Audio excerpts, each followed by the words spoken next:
Հրապարակի տեղեկություններով վաղարշապատի քաղաքապետ Դիանա Գասպարյանի ամուսնուն Արամ Միրզոյանին պատկանող գազալցակայանում իրավապահները խուզարկություն են իրականացրել եւ ռազմամթերք ու թմրանյութ հայտնաբերել։ Սա այն նույն գազալցակայանն է, որտեղ 2 օր առաջ սպանվեց 35-ամյա Արթուր Պարոնյանը։ Սպանության մեջ կասկածվողը քաղաքապետի ամուսնու մտերիմ ընկեր Կարեն Ադամյանն է, մականուն է Ճապ։ Երեկվանից փորձում են քննչական կոմիտեից խուզարկության եւ հայտնաբերված իրերի վերաբերյալ տեղեկություն ստանալ, սակայն վարույթն իրականացնող մարմինը համառորեն հրաժարվում է հաստատել։ Մենք խուզարկությունների վերաբերյալ տեղեկություն չենք տալիս, ասաց քննչական կոմիտեի մամուլի խոսնակը փաստացի չհերքելով մեր տեղեկությունը։ Ավելի վաղ գրել էինք, որ մարտի 21-ի գիշերը Արտիմեդ խճուղի 1 հասցեում գտնվող լցակայանում սպանվել էր 36-ամյա Արթուր Պարոնյանը։ Հրապարակի տեղեկություններով սպանության մեջ կասկածվողը վաղարշապատի Բոյնի կոչվող թաղամասի բնակիչ Կարեն Ադամյանն է, մականունը Ճապ։ Մեզ պատմեցին, որ նա շատ մտերիմ է քաղաքապետի ամուսնու Արամայիս Միրզոյանի հետ եւ չբացառեցին, որ վեճի եւ սպանության հիմքում էլ քաղաքապետի ամուսնու հետ կապված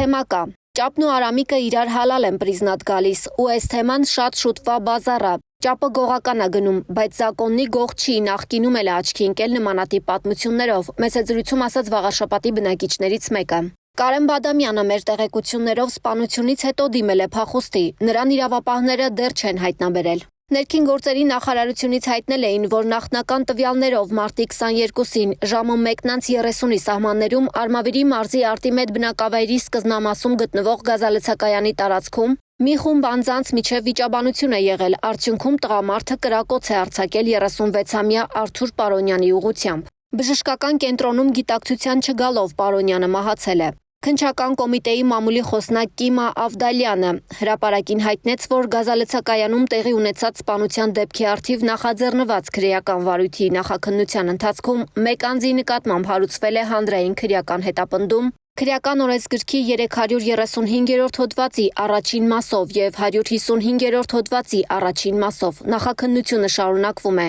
Սպանությունից անցել է 3 օր, սակայն իրավապահները դեռևս չեն կարողանում կասկածյալին հայտնաբերել։ Լիա Սարգսյան, Հրապարակ։